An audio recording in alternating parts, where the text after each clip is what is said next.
Good morning. Meron tayong 2 batches of delivery today. Itong isa na to is bound to Pandi, Bulacan. And itong isang to naman is bound to Pasig. So, unahin natin tong papuntang Pasig. So, nasold ang ating golden melaloni. And kinuha niya itong giant natin na marble queen.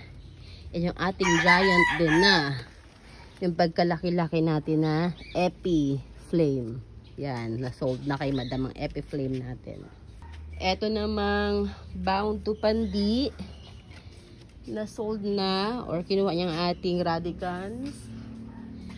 Tapos sa kanya rin napunta ang ating own propagated or own propagation na FB or Florida Beauty. Ayan, lumabas na isang dahon niya, oh.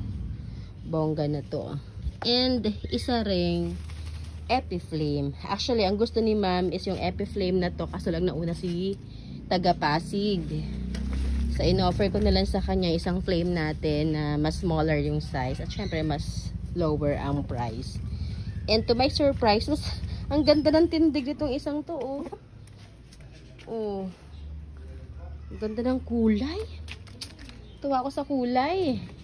Na-inspire naman ako propagate naman ng mga flames. Ito, oh. May mga for propagations tayo dito ng mga flame. Nihintay ko lang magsipaglakihan. Like this one.